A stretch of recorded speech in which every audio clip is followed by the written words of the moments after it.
Heavenly Father, Lord, we come before you here this day, Lord, to come before you to praise you and to recognize you are our Almighty Creator, that we are here because of you, that we are saved because of your Son, Jesus Christ, who died on that cross for us.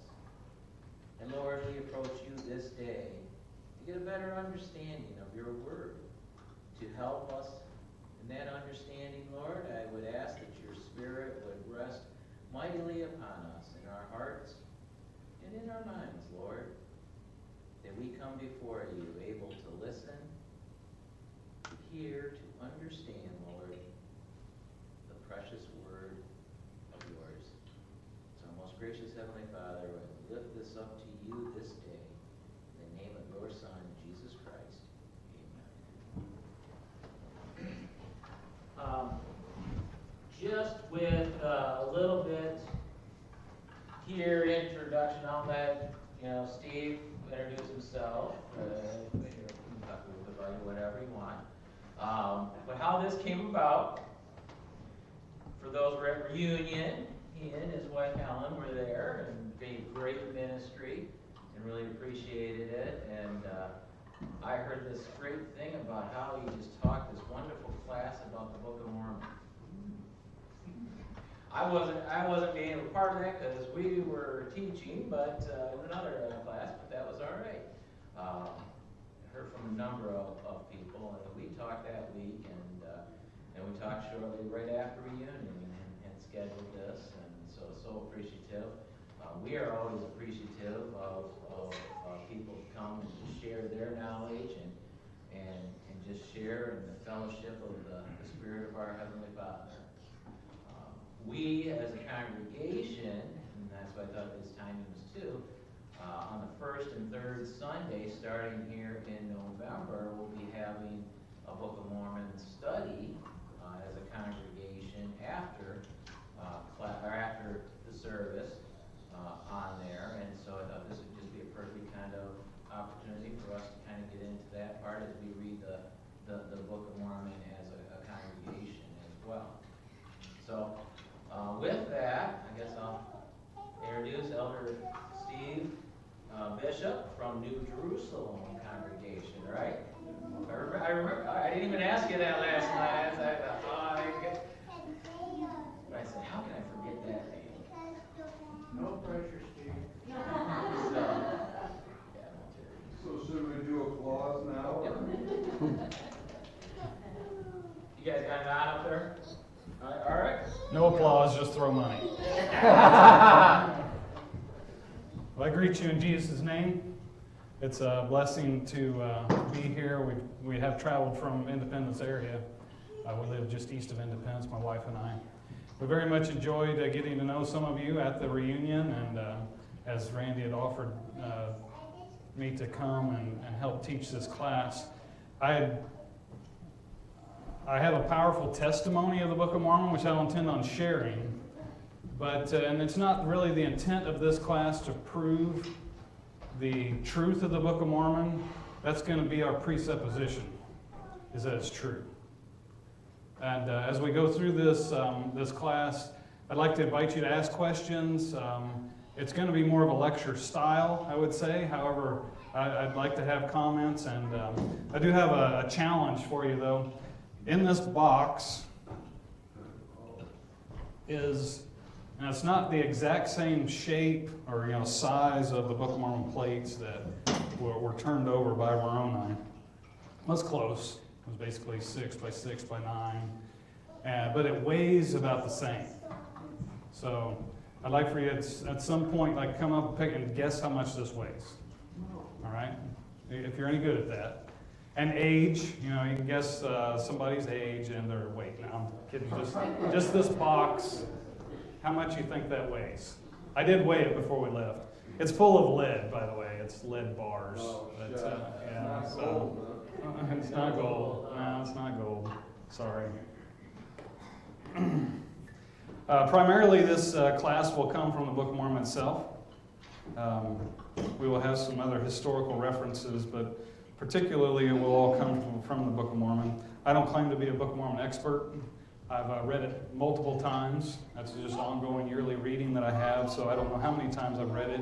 And probably like in many of you that have read Scripture, or really any book, or watched things over and over again, you recognize things that you didn't recognize before. And so in that way, I think that we can look at it anew, or maybe not for the first time, but there are things, hopefully, that you'll glean from this class that maybe you hadn't heard before, or that you had and you just didn't realize it. You know, this happens. I think that is why we are admonished to study it, to really look at it. Because, and I think that's what I was talking about in that reunion class, is to look at it. And not make assumptions that you know something, but to go ahead and look at it over and over and over again. Also, we're limited in our capacity, not only to remember, but to comprehend. And these things build upon one another, I believe. The human mind works that way. Just as Isaiah said, line upon line, precept upon precept. Our minds are created to take this information and ruminate on it and look at it again. And it may not be new information, but we perceive it anew at times. So hopefully that will do that for you in this class. Again, it's not going to be, I would say, in depth. It's more of an introductory class. So if you, let's say, haven't read the Book of Mormon, or you haven't read it in a while, or hopefully this will also encourage you to do so, to look at it. So we will, the three classes we'll go over here today. Class 1, which we're entering into, is the purpose and structure of the Book of Mormon. And all this comes from the title page, which here in a minute, I'd like for you, if you have your Book of Mormon, I'd like for you to open to that. It's in the first couple pages. We'll be using the 1908 RLDS version of the Book of Mormon. That's where all these references come from. Most of the, if you're familiar with the Book of Mormon, most of the editions of the Book of Mormon haven't changed much since the original 1830. There's, of course, chapter and versification that has changed drastically. There's attempts to bring it back to the original manuscript and printer's manuscript copies, and a lot of work has been done into other editions, but I personally don't think that, and people will argue, I know, about, I understand the arguments as to why people would say this is not as accurate, but I'm okay with that, and we could talk about that maybe in these intervals as to why people think that, or maybe you think that. But I think for the use of this class, it'll be sufficient, the 1908. But in the title page, it gives us some specific purpose of the Book of Mormon. And so that's what we'll look at here this morning. It was who it was written to. It's to the Lamanites, or a remnant of the house of Israel, and also to Jew and Gentile, but written by way of commandment and also by the spirit of prophecy and revelation. So that's what we'll discuss in this first class. The next class will be the covenants of the Lord, again coming from the title page, as far as what the Book of Mormon's purpose was. And this is Mormon's words. The title page of the Book of Mormon was directly translated from the record. We think of it because it was included in a copyright application that Joe Smith Jr. had submitted for the copyright of the Book of Mormon. It's been an assumption that this is maybe a summary or something that he created, but it wasn't. This is directly translated from the plates. And it's also to show unto the remnant, so next class, class 2, and we'll discuss how it shows unto the remnant of the house of Israel what great things the Lord hath done for their fathers, and that they may know the covenants of the Lord, that they are not cast off forever. On the last class, its purpose, or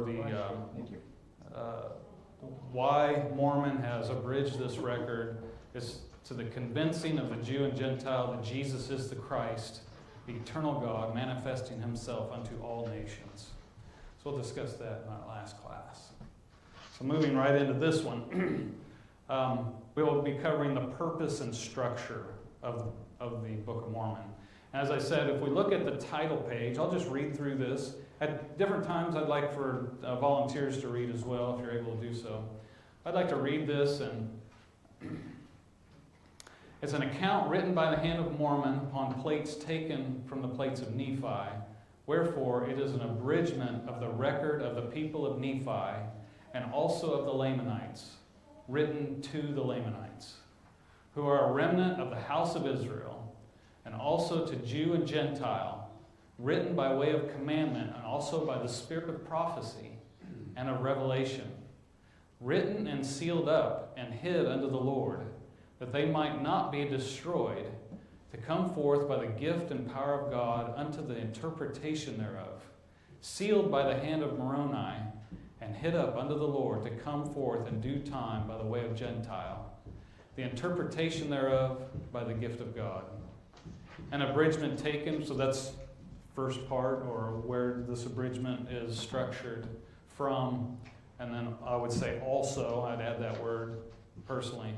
It's also an abridgment taken from the book of Ether also, which is a record of the people of Jared, who were scattered at the time the Lord confounded the language of the people when they were building a tower to get to heaven, which is to show unto the remnant of the house of Israel what great things the Lord hath done for their fathers, that they may know the covenant, and that they may know the covenants of the Lord, that they are not cast off forever. And also to the convincing of the Jew and Gentile that Jesus is the Christ, the eternal God, manifesting himself unto all nations. And now if there are faults, they are the mistakes of men. Wherefore condemn not the things of God, that ye may be found spotless at the judgment seat of Christ. So we can probably add other class topics in this, but we just have 3 that we're going to cover. But I'm sorry, I think I said this was Mormon's words, but it is Moroni. This was written around 421 A.D. when he seals up the record. It's the final comments that are made. So as I said, we're going to then take our different classes from this title page. And we've already covered this with the class topics. So moving right into this idea that it is an abridgment. This is what we're going to do in this first class, is look at the structure of it. It's fairly simple, but it's also very complex. And actually more modern scholars are just, I would say, scratching the surface of the complexity of the Book of Mormon. And what you have is, there's narratives, it's written accounts, it's in first person, and yet it's an abridgment at times. And so you have these flashbacks, let's say, and we'll see that as we go through this, what First Nephi and the first of what is known as the small plates versus the large plates, and the words of Mormon and how he describes why this part of the record is included, and it's going forward in time and it goes back in time. It actually is fairly complex in that way, but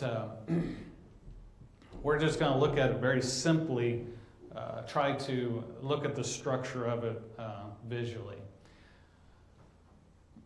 So if we look in the very first chapter of First Nephi, of course, I won't go over very many details. Hopefully many of you understand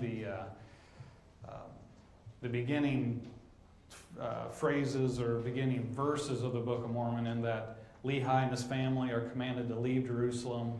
Lehi is a prophet, and his son, which is at this point his youngest son,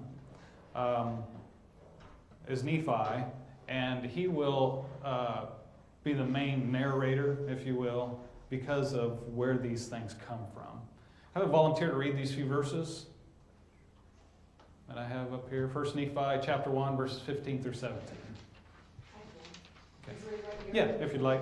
First Nephi 1, verse 15. And now I, Nephi, do not make a full account of the things which my father hath written. For he hath written many things which he saw in visions and in dreams. And he also hath written many things which he prophesied and spake unto his children, of which I shall not make a full account, but I shall make an account of my proceedings in my days. Behold, I make an abridgment of the record of my father upon plates which I have made with mine own hands. Wherefore, after I have abridged the record of my father, will I make an account of mine own life. So if you see this right in the very beginning verses, we hear that Nephi is creating this record. He's also created another record. And that contains the words of his father. So if you want to follow that here right in the very beginning, where he's already establishing that there's two separate records that he is creating. And we'll get to why here in just a little bit. He doesn't even understand why. But as we continue, it's providential is why. So Lehi, his father, it doesn't say Lehi anywhere in here, but that's in the verses ahead of it. You understand that Lehi has come out of Jerusalem, and Nephi is then explaining what is taking place. Are there any questions so far, or any comments? Well, it sounds like Lehi has a record. Yes. Not Nephi has two, but Lehi has one, and Nephi's going to bridge that one, Mm-hmm. and then he's going to write one of his own. Mm-hmm. So, as I understand, Lehi has a record, and Nephi is abridging that in what we know as the large plates. Yeah, which it gets to that because if you know much about the translation process, there was that first part that was lost by Martin Harris, and Joseph Smith Jr. was told not to retranslate that part. And if you read here in the opening, I don't know if we need to get to that yet, but so you have the title page, and then you have the basically an introduction that Joseph Smith Jr.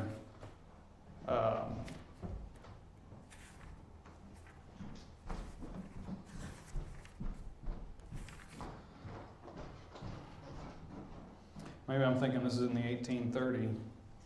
But he says this is the record of Lehi. Or it excludes the record of Lehi.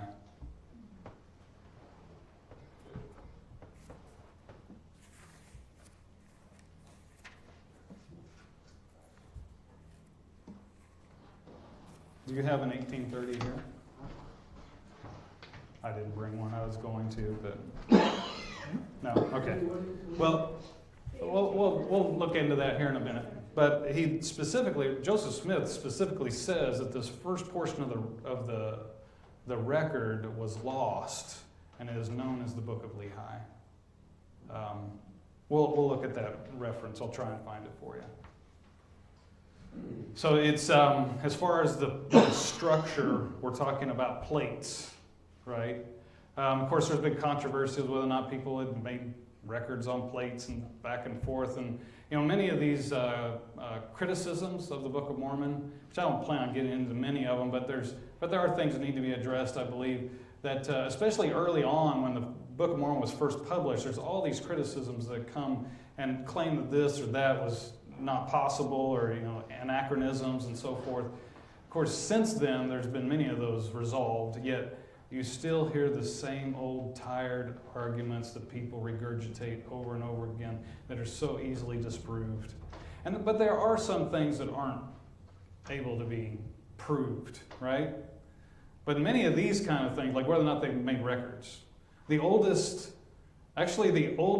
manuscript of any verse or quote from the Bible is on silver plates.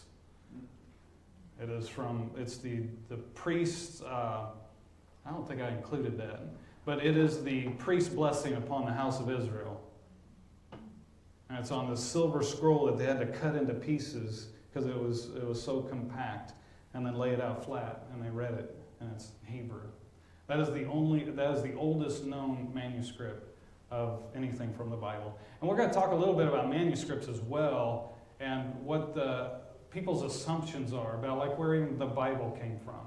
The earliest manuscript of the Bible is from 1000 AD, complete. These things happen so much after the fact, but yet the claims that some people make concerning the inerrancy, the accuracy of the Bible just aren't true. It just isn't. However, with the Book of Mormon, we have this translation from plates that are created, and what we have here is Nephi saying he's making plates. I'm a machinist, I'm a metal worker.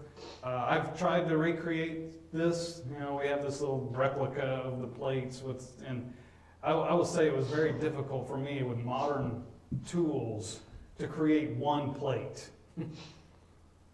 So what we have with Nephi, and you'll see this as you go through, if you are planning on studying the Book of Mormon, it was very difficult. It was very, very difficult. And so you also have to understand why it is they wrote the way they did, that it was in Reformed Egyptian, as they call it. Which again, I'm not planning on getting into all these technicalities, but just as to help understand where Nephi is coming from. He's abridging these records of his father. He continues to keep a record, 2 separate records. So, any other comments or questions? So continuing on in 1 Nephi, I have volunteered to read these few verses. Of course, I've skipped through just to isolate some things that I would like to point out concerning what Nephi is talking about, the record that he's making. So if I have a volunteer to read these few verses. Yes.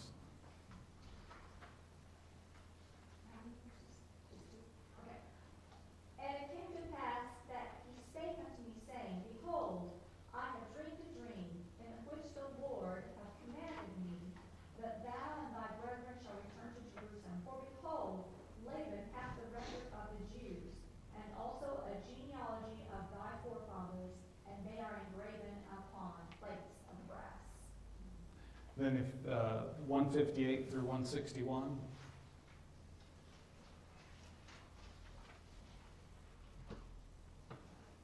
And after they had given thanks unto the God of Israel, my father took the records which were engraven upon the plates of brass, and he did search them from the beginning. And he beheld that they did contain the 5 books of Moses, which gave an account of the creation of the world, and also of Adam and Eve, who are our first parents, and also a record of the Jews from the beginning, even down to the commencement of the reign of Zedekiah, king of Judah, and also the prophecies of the holy prophets from the beginning, even down to the commencement of the reign of Zedekiah, and also many prophecies which have been spoken by the mouth of Jeremiah. Okay, yeah, thank you. So we've already just briefly talked about the plates of Nephi, and I'll articulate that a little bit clearer, but I'm just going through chronologically, or what we have in 1 Nephi. So we'll have large plates of Nephi, small plates of Nephi, and then these brass plates. Of course, that's a common story or account that we rehearsed from the Book of Mormon, how Nephi and his brothers went back to Jerusalem to retrieve these brass plates. After they get back with them, then we find out what is in these brass plates. It's the 5 books of Moses, of course, from the beginning.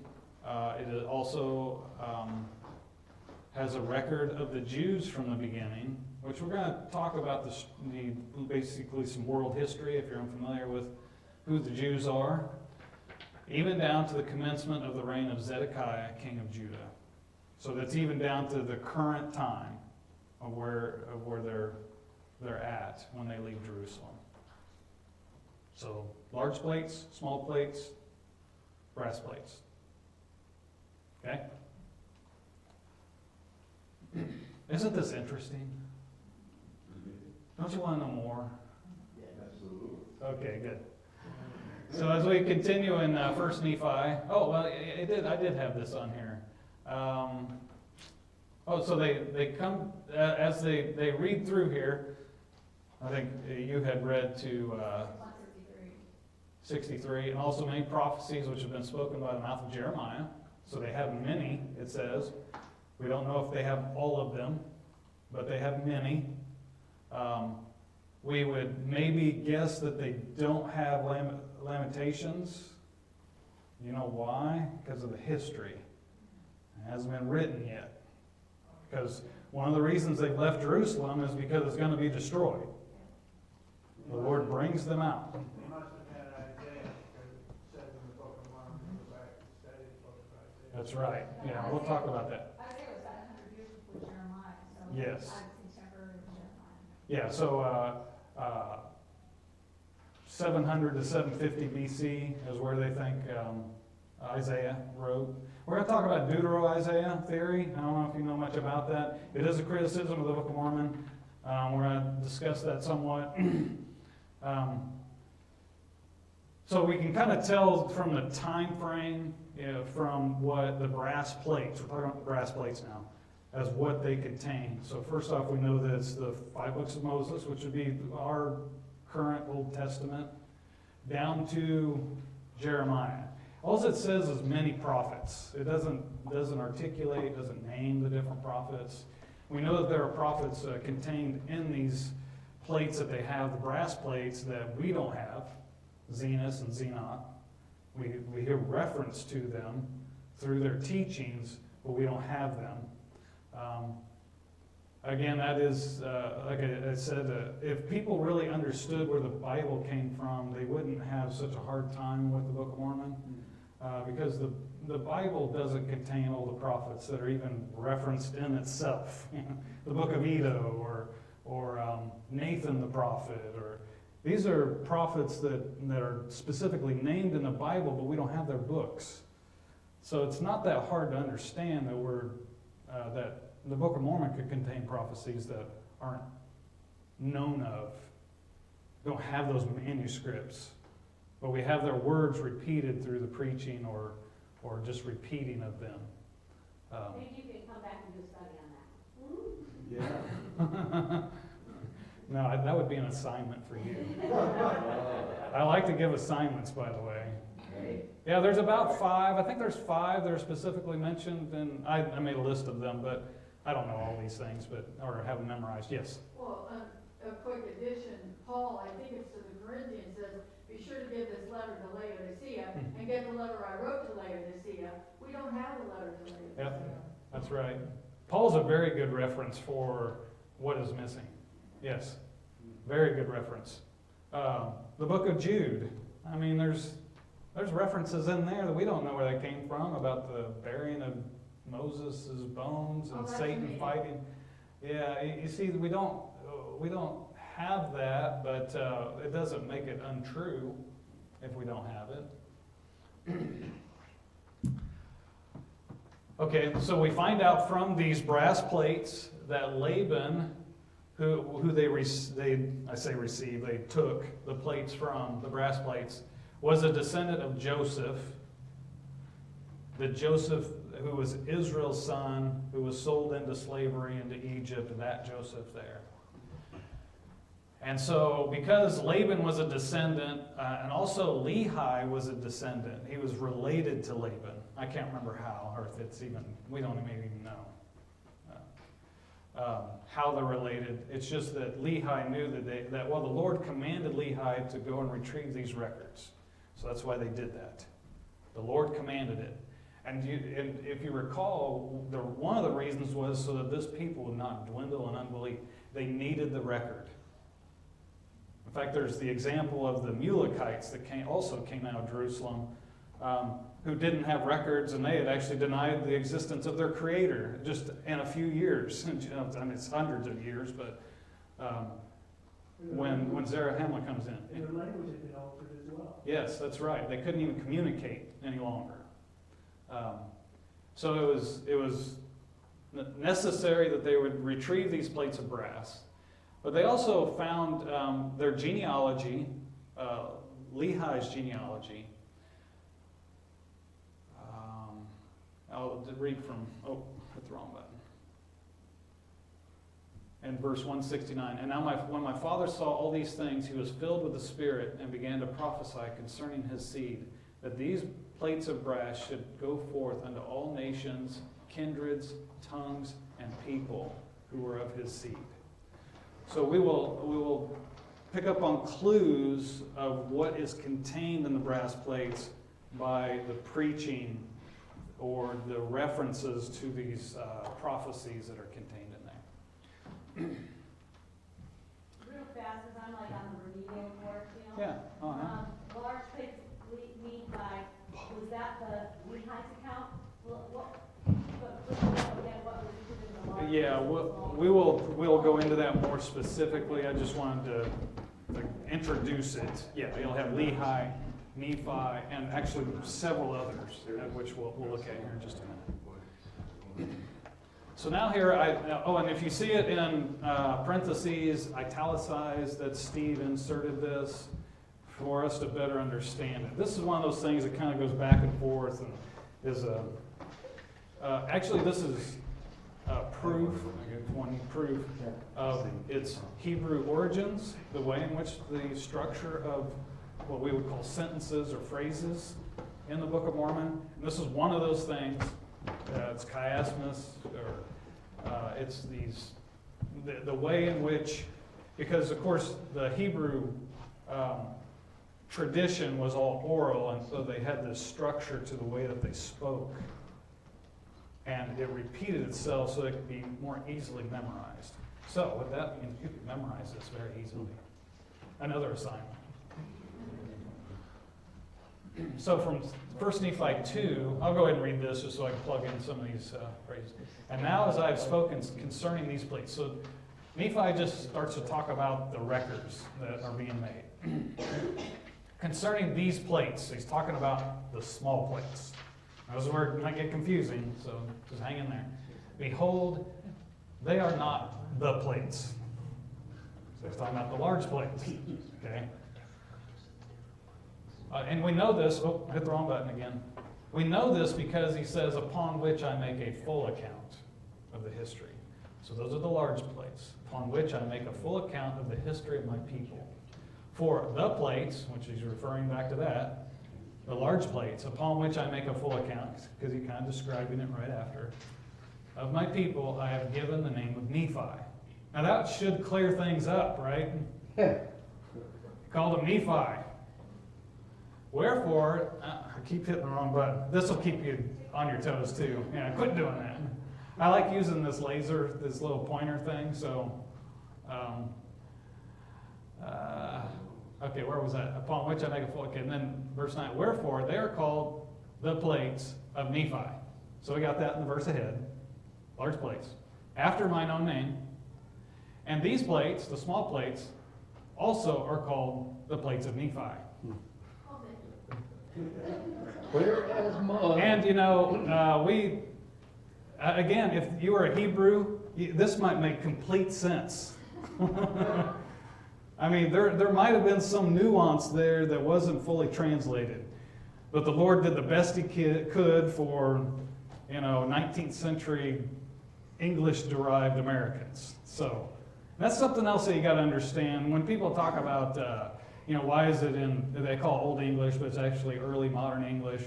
Oh, there's so much evidence there that the Lord did this on purpose. Looking into the ancient origins of some of the structure and the phrases that are used. It's not, New York hick accent type of, but they go back to 15th century references, and it's very interesting to me. It's probably not interesting to you, but as time goes on, as they study it, more and more is very, very complex. I mean, this is complex, right? But way, way deeper than what I'm talking about. I did it again. Let me get off that button.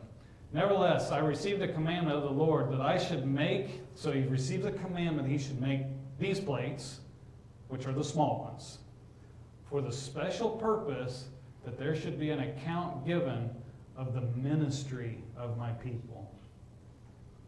And upon the other plates, which would be the large plates, right, be engraven an account of the reign of the kings, wars, contentions of my people. And you'll see this if you read just the first two books of Nephi, 1st and 2nd Nephi, but he doesn't put all the other stuff in there about what is going on secularly, or he puts enough in there for us to understand, but it's more the ministry. It's distilled down into what the intent of the Book of Mormon was, and that was to help the Lamanites understand their heritage, and also to convince the world that Jesus is the Christ. Okay, and then he goes, sorry, that'll keep you paying attention, right? But keep bouncing back and forth, and I hit it twice. So, graven an account of the reign, wherefore these plates, which are the small ones, right? He goes back, he's switching back and forth. The other plates be engraven for the count in verse 97, 98, he said, wherefore these plates, which are the small plates, are for the more part of the ministry, and the other plates, which are what? Bigger Large plates. Are for the more part of the reign of kings. He's just repeating himself. Wherefore the Lord hath commanded, in verse 99, me to make these plates, he's talking about the small plates, for a wise purpose in him, which purpose I know not. So Nephi doesn't understand it, he just obeys, he makes these other plates, yes. And I find that remarkable. He's interacting with God, but he doesn't ask that question. Or he doesn't, or maybe he asks it because he doesn't give it to you an answer. Right. But it's interesting. Yeah, isn't that good for us? I mean, really. Sometimes we should just do what he tells us to do. Obey, and then the promise comes, the understanding comes. Understanding follows obedience. Yes. Yeah. Nephi is a very good example in this. And like I said, this is no simple task. If you look at ancient metallurgical processes and how it was that they were even able to do this is miraculous. Now, they would say it was technologically impossible, it was anachronism, but it's not. I mean, like I just said, there's evidence of plates being made and so forth. However, it's not easy. It's not easy to do. So, to just again recap, on the small plates, what we have is the first 6 books of what we call the Book of Mormon, our current Book of Mormon. And we'll talk about why that is. But it's because of what Nephi just said, by the way. Which purpose I know not. We know now, but he didn't. So these first books of the Book of Mormon, as far as maybe what we have so far in just the first 2 chapters of the Book of Mormon, we have the plates of brass, which contain, what does it contain? Here, I like doing this. What do the plates of brass contain? Just name one thing. 5 books. Yeah, 5 books of Moses. Anything else? Genealogy. Yep, genealogy of Lehi's family, because, or Joseph. Some of the prophets. Some of the prophets. Yep, can you name one? Isaiah, some of Jeremiah. Jeremiah was specifically, named. Yep, so that's on the brass plates. Probably some of the minor prophets, because they lived at the same time as Jeremiah. Yes. And we have, you can make connections to when they quote these prophets and where they come from. And then we have the large plates of Nephi, which we don't know exactly what that was.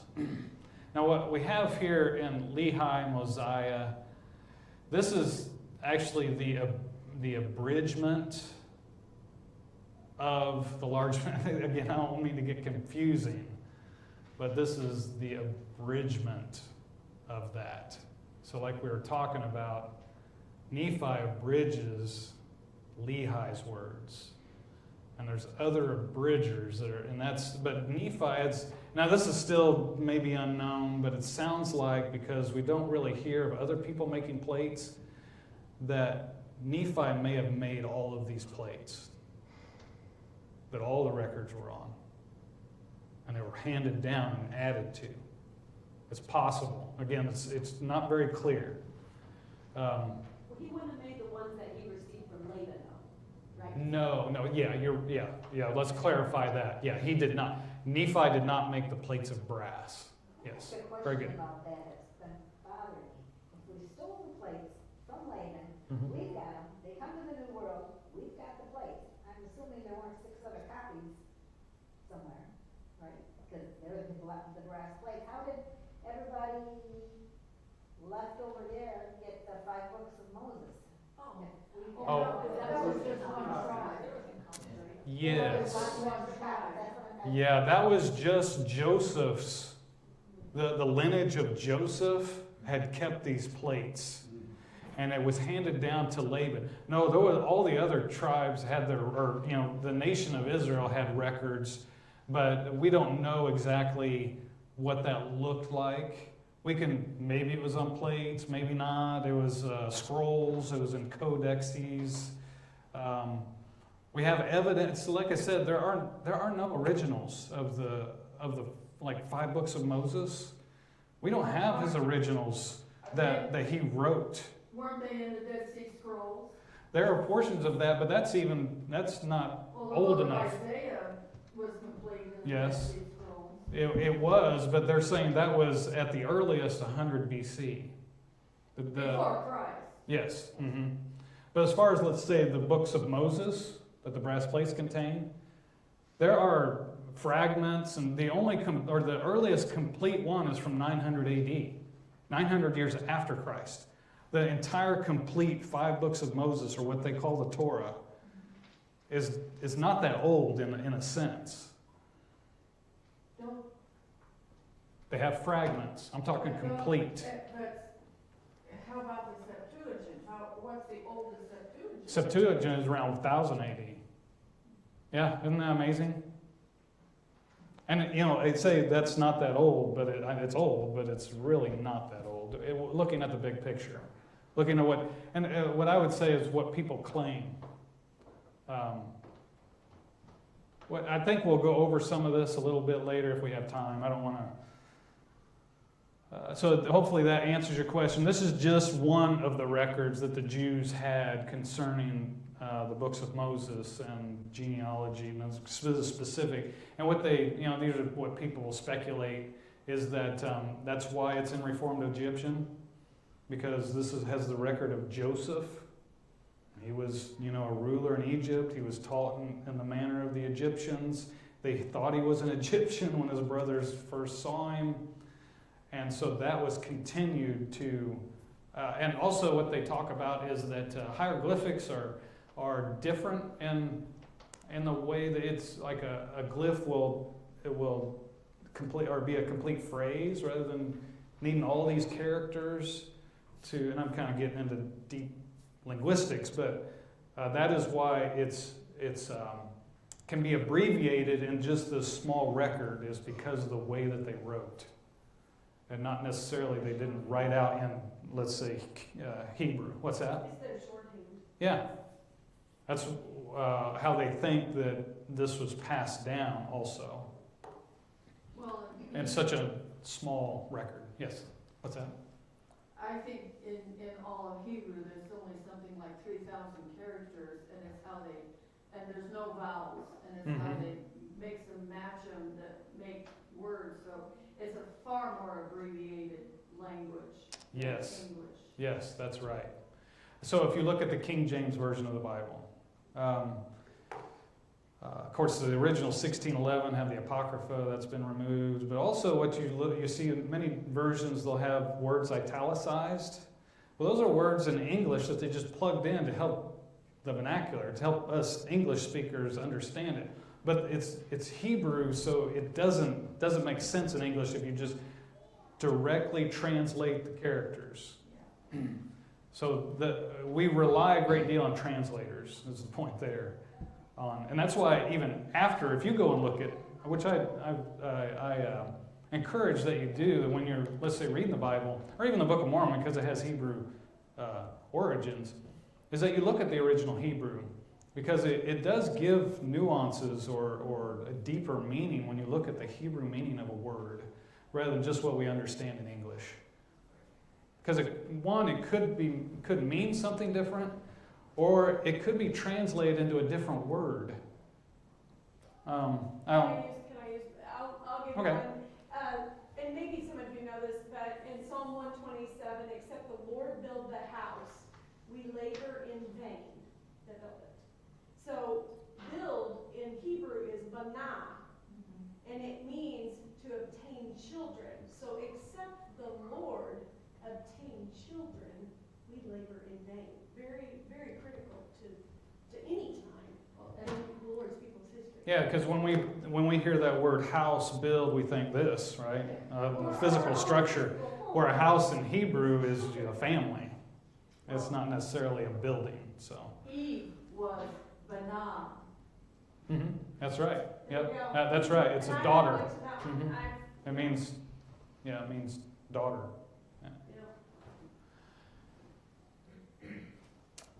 So what will help look at, or get this a little clearer. I'm just trying to, as we go, we have 3 records basically mentioned so far, just in the first part of the Book of Mormon.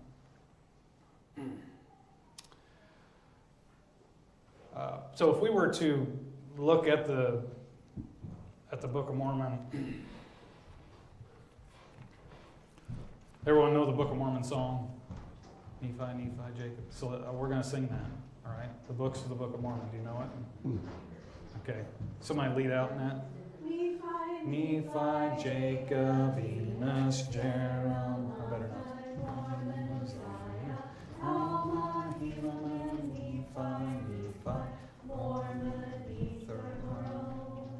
Everybody know that song? They said, my grandma Carmen teaches it a different way. Okay. I did learn this one in college. Okay. All right. Sing the different one. It's downstairs. I Oh, just okay. learned that Okay. again. All right. All right. Yeah, she's teaching the kids. Let's do it at Yeah. lunchtime. Do it at lunchtime. She may have, I don't know where it came from, but it's very good, because it also gives, instead of just the words, it gives the history a little bit. Oh, okay. In between the songs, pretty cute. Mm-hmm. So with that, if you've read through the Book of Mormon, you see that there's this transition, what's known as the Words of Mormon.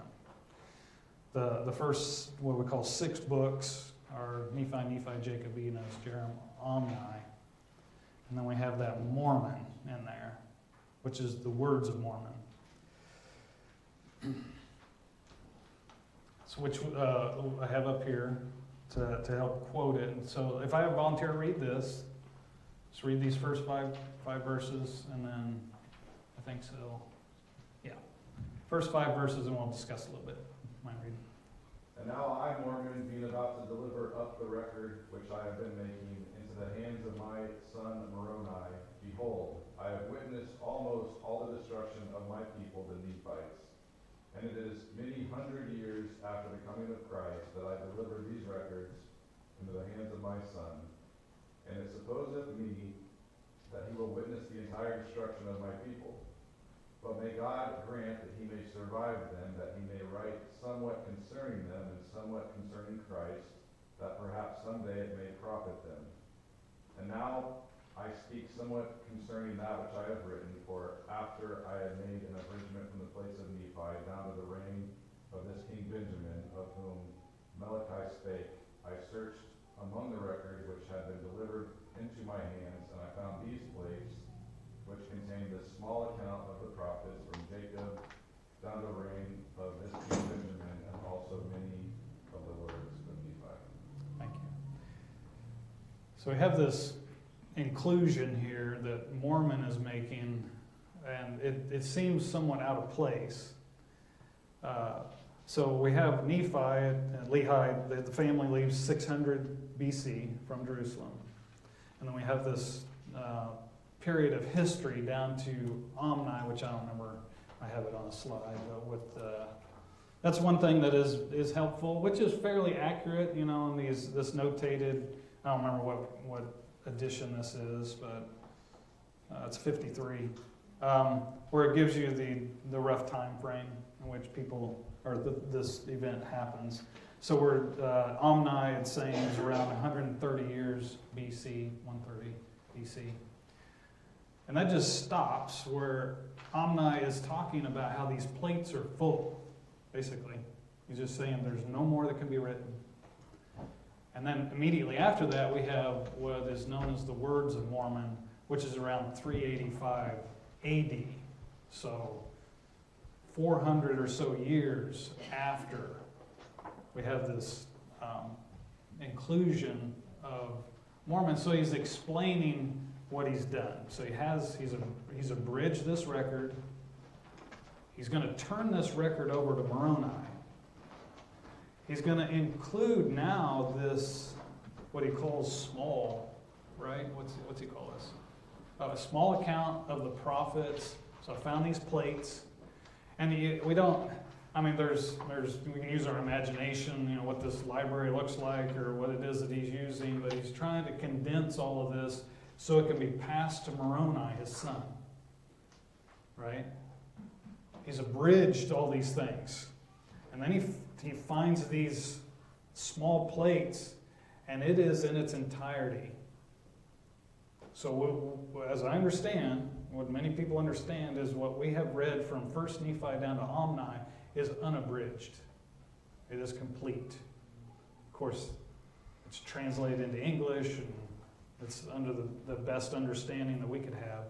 But it's different than the large plates or what will come after. Small plates, Words of Mormon, abridgment of large plates. Is it somewhat understandable? There's another graphic I'm going to show you that might help us understand the structure even more so. And what difference does this make anyway? We don't have it all. Yeah. And also,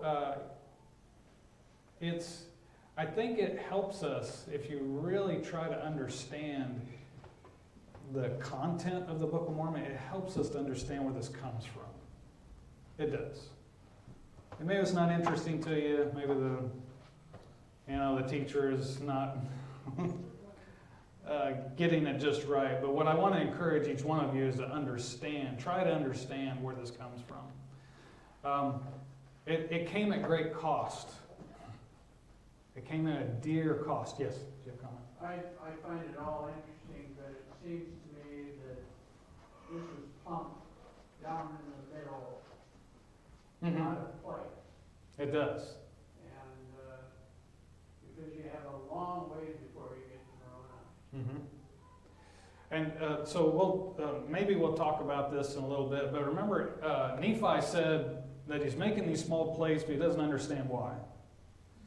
And if you know much about the translation of the Book of Mormon, you'll know it actually helps explain this, which we'll talk about that, I think, here in just a minute. But it does seem out of place, doesn't it? Just all of a sudden. And what some would say is it's not good for us, for us, these days. Why would God do that, basically? Why is it confusing? Why would he do that? But I would say that there is a reason why. Yeah, we're used to reading everything in chronological order. We are. And Hebrew people see everything in a circle. Right. Mm-hmm. And so the circles, we don't understand the circles because we want it to be Linear. Linear. Mhm. And they think in circles. But also that actually validates it, because the way a police officer knows if you're telling the truth or not, if you get 6 witnesses in a row and they all say precisely the same thing accurately, that's reversed. The way they know it's a valid witness is if they all everybody sees things a little different. So the fact that this isn't rehearsed actually gains validity rather than losing. And that would be a good example, even the Gospels, the Synoptic Gospels. You know, they're not all the same. That is proof that they're real, that they're true. These are from different perspectives, different things that they saw and heard. Yes? Well, aren't the words of Mormon, all of the Book of Mormon is an abridgment. So he's coming to the end of his part of the abridgment, and these are his closing words before he hands it off to his son, and then his son abridges the rest of the record. Yes. Mm-hmm. So that's why it's like plumbed in the middle. It's kind of odd, but. Yeah, it's almost like it's the, so what was ahead of it? See, he says there's something ahead of this, right? He was about to deliver up the record, and where is it? He says, for after I had, this is verse 4, after I had made an abridgment from the plates of Nephi down to Benjamin. It's like he's gone down to that point, and then, oh, I found these records, and now I'm going to include those. So there's other abridgment that takes place, and we don't know how long this took. It may have taken years. It might have just, I don't know, days or months. I don't know. I don't really know. But we have this kind of intermission, or this. That's why he even puts in the words of Mormon. I've done this, and now I'm going to plug these in, and then it continues. And also, you said something that I kind of want to go back to. You said, why did God do this? Mm-hmm. Yeah, that's the problem I have in speaking to the evangelical world. They feel like God came down and handled every page. There's a distorted view of God that he did everything. Mm-hmm. People did this. Mm-hmm. People organized this. Yep. God didn't send the angels down to say, put this book here, put this book here. People organized this. So I guess I would back off of the phrase, why did God do it? God didn't. People put this together. It's the inspired word and testimony of God, but God didn't send the angels down to order every page. Right. I agree with that, but I also think there was a purpose in it. Just like Nephi didn't quite know the purpose why he was making the plates. Well, that. And it has to do with the lost translation. Which I don't have that. It's in section 3 of the Doctrine and Covenants, I believe. We'll look at that here in a minute. Do you want to look at that now? Or I want this to be understood. So if it's going to help you understand, I don't want to include things that'll. So from the Doctrine and Covenants, section 2 is the purposes of God cannot be frustrated. And then I believe section 3 is where he is. Verse 5. Okay.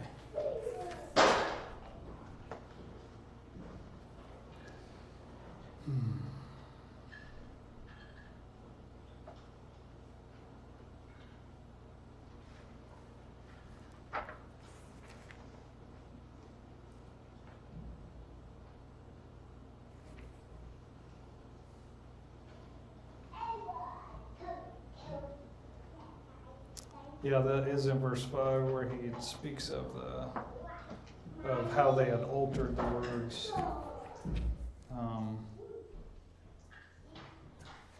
So Joseph Smith Jr. has the gift of being able to translate removed from him because these pages are lost.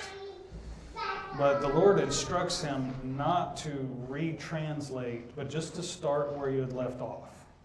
Okay? Well, miraculously, where he starts where he left off is what we have in the very beginning of the Book of Mormon. And maybe this may not make sense to you, but maybe I'll try and clarify as we go through. But so he talks about there in paragraph 2 that they alter it. I think it gives them direction as to where they should continue to translate. Paragraph 6, and behold, I say unto you, that you shall not translate again those words which have gone forth out of your hands, for behold, they shall not accomplish their evil designs. talks about that.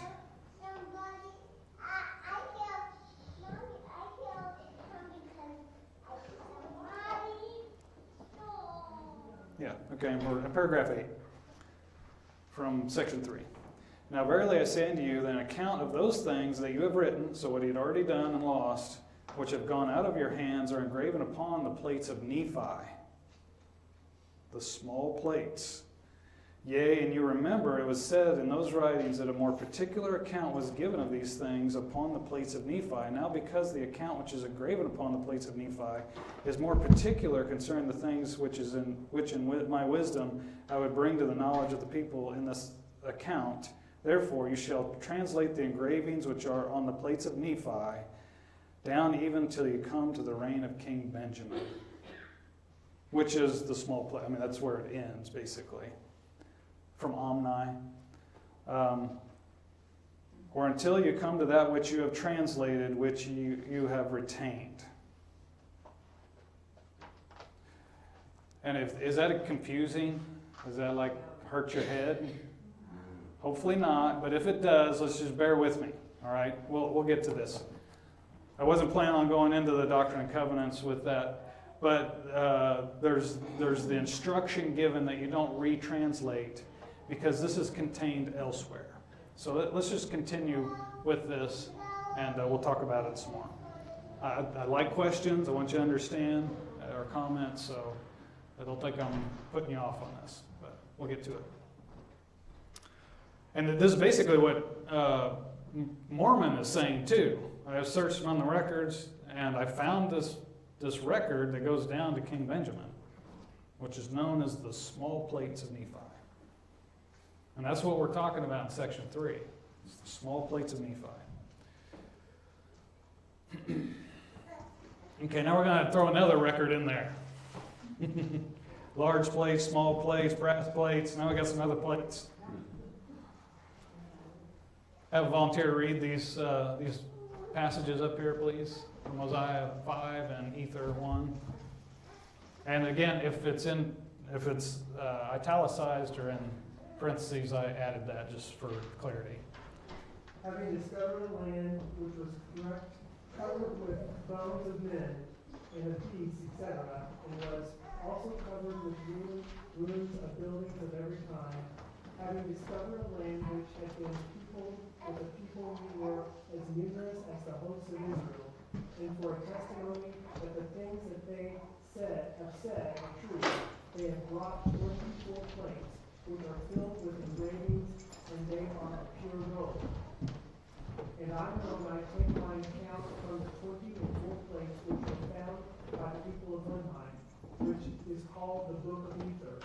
Behold, I have written upon the plates the very things which the brother of Jared saw, and there never was greater things made manifest than that which was made manifest unto the brother of Jared. Wherefore the Lord hath commanded me to write them, and I have written them. And he commanded me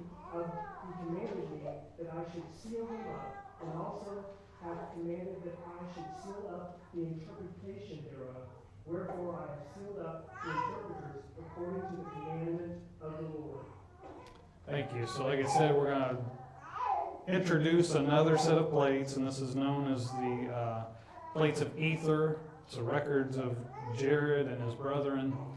As we understand from the title page, remember we read that at the very beginning, it also contains a record of a people that came out from the Tower of Babel.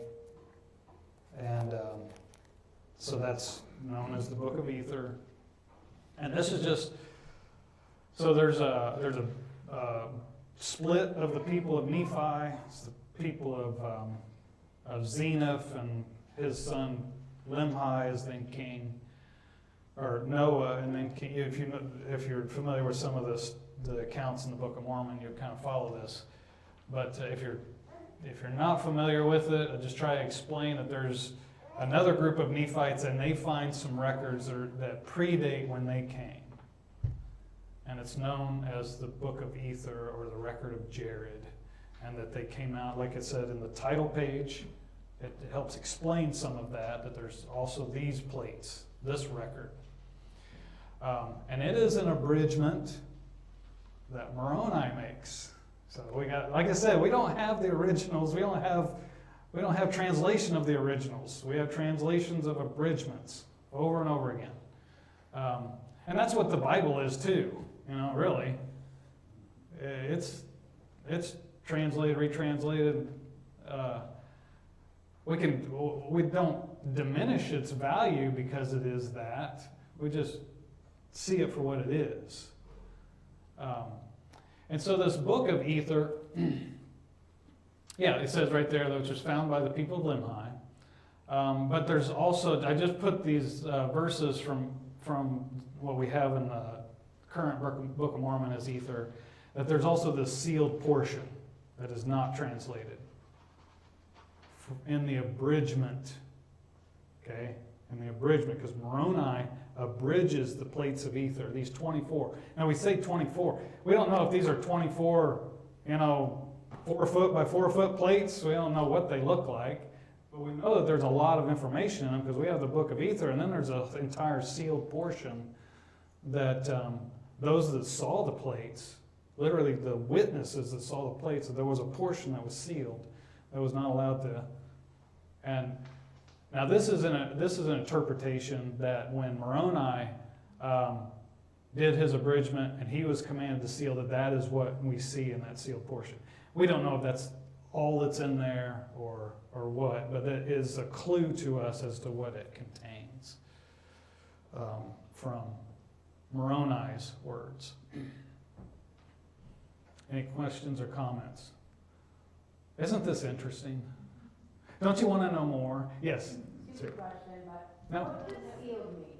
Like, were they stuck together, you couldn't open them Yeah. up? Like, I'm just trying to envision it, so looking at it, I can see all the plates, these are sealed. What- Yeah, we don't really know, to be honest. Blank? There's artist interpretation that there was a band, which I'll show you here, just what people think, but we don't know, Okay. to be honest. There's not really a description of what that seal looks like. Yeah, it might have been that it was completely wrapped, that you couldn't then turn the pages, the plates. That's called pages, but the plates. But we're not sure. No, that's not. That's a valid question. All it Joseph- boils down to though really is that we cannot read them. We cannot translate Yeah. them. We have no idea what they say. Mm-hmm. Yeah, but it says that it will come forth. Yeah, we And- will. And one of the problems with that is people are waiting for it to come forth, and you have other people that say that I've got them. And I don't know if you've read any of this stuff out there of the supposed sealed portion, but just my own opinion, it's not the sealed portion. It's a fraud. Well, it's a portion of the portion, it's not the whole. I got the impression that when it comes forth, the whole thing will come forth, and now it's being dripped out. That's not what I understood it to be. Me either. Because Yeah. it's kind of dripping out spots, and I don't know anything about this guy down in Brazil who's Mhm. dripping them out. Well, and then when you read it, it's just different. I'll just go ahead and say that. Not that I've spent a lot of time looking into it because I got other things to do. However, and I know people that have been won over to that, and it's not fruitful, I guess.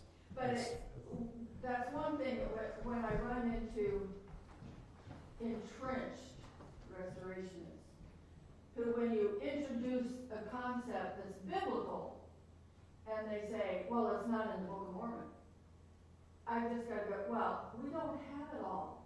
Mhm. We don't know what's in the sealed portion. We only know what was necessary to accomplish the goal of time.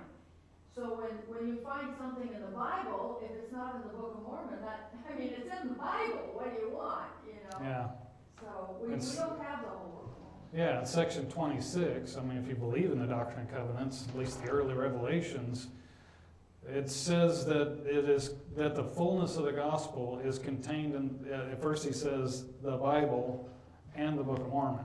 Now we can interpret that is only contained in the Book of Mormon, which I actually would lean that way.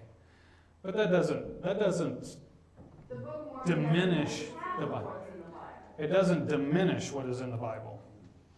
The And Bible we- can stand on its own, the Book of Mormon can't. I'm sorry. The Book of Mormon does not contain everything that's in the Bible. Because we don't have it all. And I don't think that any of our, let's say, what we would call our church fathers, the early restorationists, ever thought that either. If you read their sermons, they're full of the Bible. The understanding that comes from the Bible is invaluable. And I know that there are people that, elevate the Book of Mormon, and I wouldn't diminish it. But yeah, you need, in my opinion, you need both of them. It's, we have the two sticks. You know, the latter days, he thought we did. It was interesting that I just heard someone that's outside of our church and what we have as our schools. He used a dialogue that pointed out that the Lord set before us this race. And he said, anybody knowing about a team and working together, you don't save your weakest, slowest for last. That's what his words were the other day, and I thought, amen. You know, because he's talking about sitting down with Joseph and Moses on the other side, and they're going to declare what they did in their time. And then he said, but then they're going to turn to me and say, well, what'd you do, Bill, while you were there during this time? And he's likening the time. He's a real upbeat, motivational speaker, and he's a historian and speaks for Christ. But I think we can take that and remember that we're in our time period, and he thought we needed these. We needed these at this time. And we can't like throw one away or knock one loose. We need them all. I just realized what time it is. It's after 11 o'clock. Do we need to take a break? Or go on for a couple more hours, or what's? Okay, let's take a break. Let's take a, All right. let's take about a 10-minute break or so, and then we kind of start again at Yeah. 15. I don't know if we're gonna get through all this, to be honest. But that's good. We'll go from there. Yeah.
Well, they're gonna miss out on the best stuff. That's all right.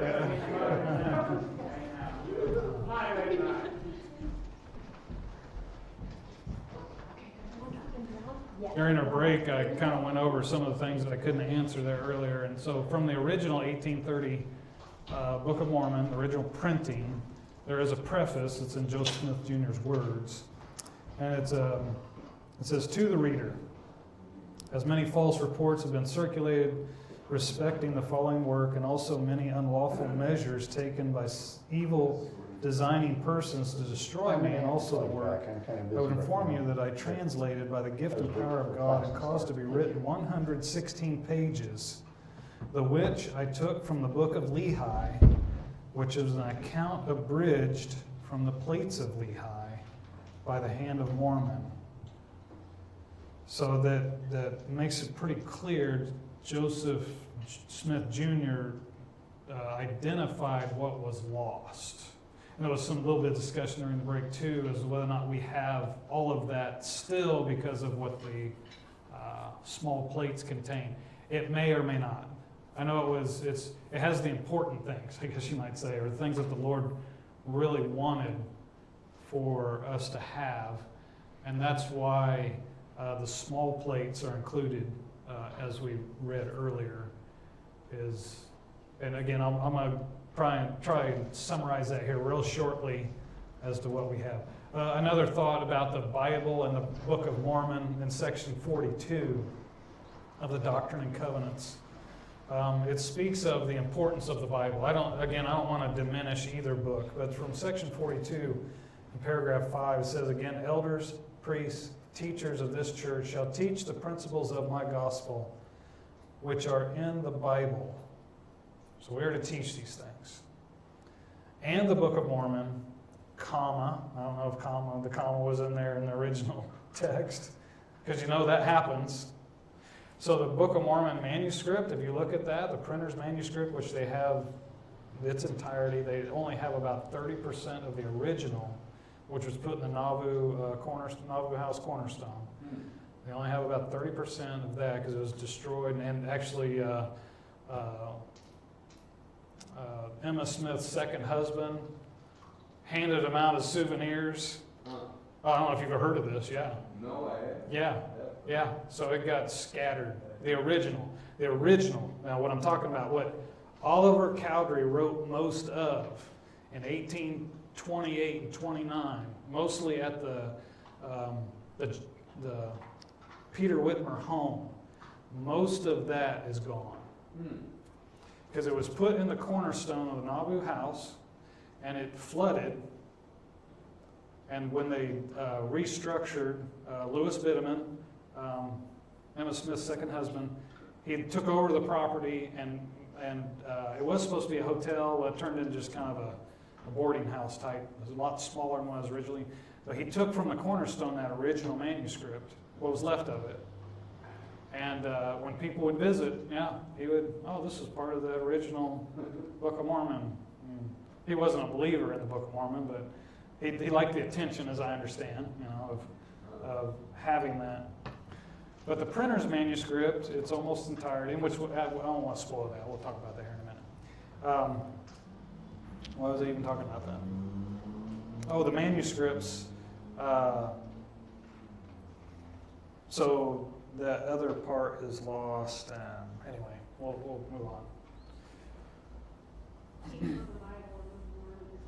Oh, yes, that's right. Oh, and I was talking about punctuation. So the original, like if you look, they have, you can look at online, joesmithpapers.org, I believe it is. What I'm on. Yeah, .org. It has all of the printer's manuscript, all of it digitized and transcribed. It has all the notations from different scribes that had, actually it was the main editor of it was, so E.B. Grandin was the printer in Palmyra, but his main typesetter, which I can't remember his name, he was the one that broke it into, because it was just long run-on sentences. And see, this is, like I said, I don't really want to get into the proof of it. I think it's true. But when they would stop translating, he and Oliver, Joseph Smith Jr. and Oliver testified that when they came back to it, Joseph Smith would just start translating, and they would pick up right where they left off. And if you look at the text, you can get on here and see the actual printers, but it's just one long sentence. There's no punctuation. There's no headings. There's no chapters. This was all put in by the typesetter of the publisher or the printer. So that's why later editions you can have, I mean, there's many different editions that have different versification, different chapter headings or chapter breaks. The 1830 just had Roman numeral chapter breaks. And again, the typesetter did that. Someone didn't believe in it or anything, he was just a worker there. And he would put commas and colons and paragraph indentations and so forth. And some of the, like even Doctrine and Covenants is that way. It's just recorded. And so when we have a comma, we don't know if that's really a comma. And not to, like I say, I don't want to cast doubt on it, but I'm just giving you the idea that there could be another meaning from a comma. Absolutely. Or the word is. We don't want to attack each other over punctuation. Yeah, right. Yes, exactly. That's a good point. I mean, we don't want to take anybody from looking at Christ and being pointed to Christ at Mm-hmm. any time. Yeah. So it's I think it's good for us to understand some of that because we can have differences. You can see differences, and it's not because it was some conspiracy, I guess you might say. It's just the way it is. We're people. Okay, so we're talking about the sealed portion of the record of the Jaredites, or the Book of Ether, and that just articulates that. So the records that we have that we've talked about so far, we have the small plates of Nephi, the plates of brass, which were Joseph, who came out of Egypt, the record of his the proceedings, or what they had. Then we have the large plates of these different. Again, this is what we're talking about is the abridgment. I shouldn't have added that graphic in the way that it is. It's now that I look at it, it's kind of confusing. But now we have the records of the Jaredites. Also, we see that this is 2,200 to 300 BC. So it's much, much earlier than what we have with the family of Lehi, because they come over, or their record starts in 600 BC. And you see that the records of the Jaredites overlap some. From 600 to 300, they overlap, but they don't know one another. They don't have contact with the Jaredites and the Nephites, what later known as Nephites, don't have contact with them.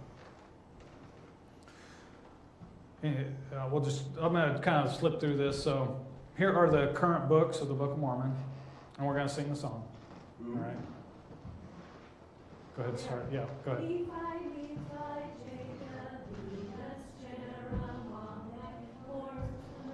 Yeah, just Mormon. Yeah. Yeah, I didn't understand. Do you guys say words of Mormon when you sing it? Okay. No, I just lost my tune. Okay, let's start over. Start over. Nephi, Jacob, Venus, Jeremiah, Mormon, Uzziah, Alma, Helaman. I left Helaman out of there. Wow. You know how I knew that it was missing? Because I knew the song. So that's the use of the song. Wow. Yeah, it does. It helps me find stuff. Yeah. Wow. I'm going to fix that. Yeah, it is very critical. Noted, right? Yeah, noted. Okay, now this graphic will hopefully better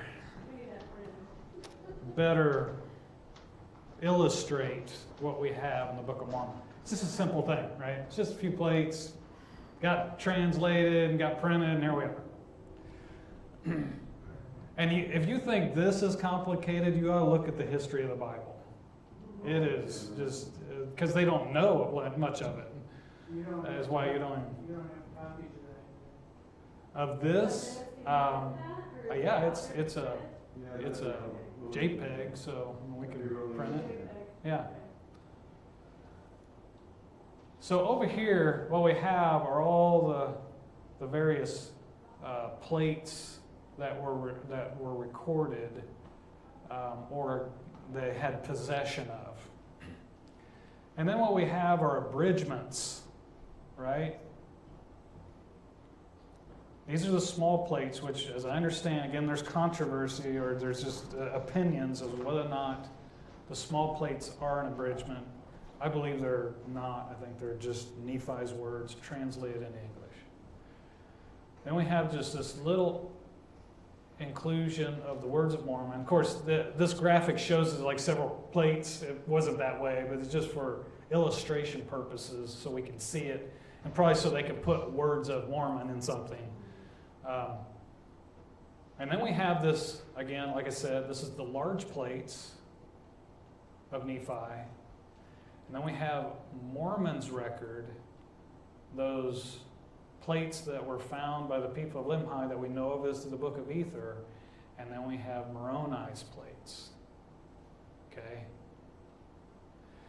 And then this is all sealed up, or all contained in what are the plates of Mormon. Now this is supposed to illustrate what the 11 witnesses and Joseph Smith described this being. Now, like we talked about the sealed portion, they just illustrate it as this band. We don't exactly know what that looked like, but basically it was 6 by 6 by 9. They weighed so much, like this box up here. Which, again, after the next class, I'd like everybody come on, pick up this box and estimate what you think it weighs. And add something to it. Do you think you could run with that? How far? However far you, I don't know. Well, I mean, if you were, let's say if you were 19 to 21 years old, could you run with that? Sure. Okay. You hadn't even picked it up yet. All right, good.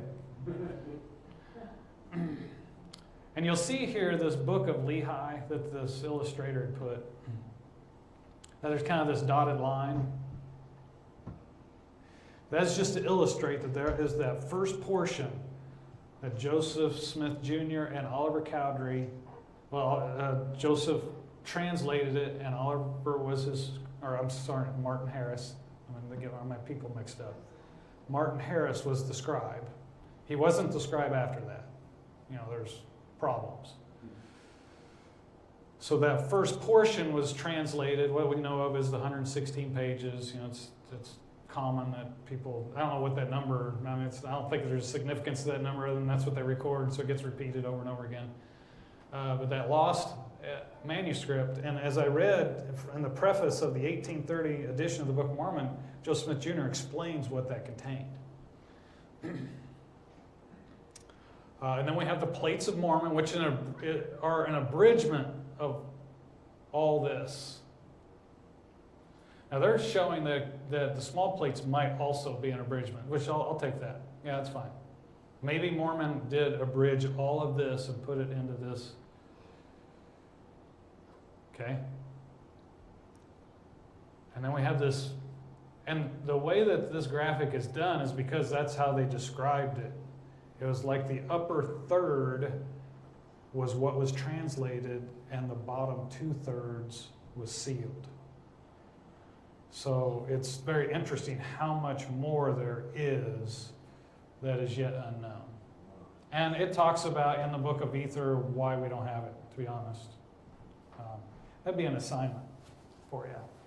Figure out why the Lord wanted that sealed up. It's all right there. Moroni talks about it, why it's sealed. So when those pages are lost, the Lord commands in that we read in section 3 not to retranslate that. And he talks about why, because there's going to be some people messing with it. So immediately when they start, because they translate down to this reign of King Benjamin, and then they start translating the small plates of Nephi. So when we read it, when we read the Book of Mormon, we think it starts with Lehi leaving Jerusalem, right? And it may, in the original plates, it may have started with that, but we don't know. It's lost. And then, as they're translating, Joseph is translating. Martin is his scribe. Martin asks to take it. What is translated, and he takes it, is lost. The Lord chastises them for all this. And then then the Lord says, just start where you left off. Well, it's very curious that where they start is right where the words of Mormon are. Or not right where, but they continue to translate the small plates, and then we get to the words of Mormon, which says, well, I just put this in there. You understand that? I don't know if that's, I get kind of this look. Like, maybe you need to ruminate on it. So, maybe look in church history a little deeper. Do you understand about the part that was lost? Yeah. Okay, and so Randy and I were translating the sealed portion, right? No, we're not. I'm kidding. Randy and I are working together. We got to this stopping point. I'm going to pick on Randy. He took it. He took what we were working on, and they lost it. He didn't sell it. What's that? I say he didn't sell it? No. Great. And then we come back together and we start working on this project again. And we just pick up where we left off. But is Martin And then- Church still doing it? Or? No, Oliver Cowdery is at this point. Yeah, that's a very good point. There's different different who's scribe. Who's the next one? Oliver Cowdery. Martin is Oliver. What's that? I said after Martin is Oliver.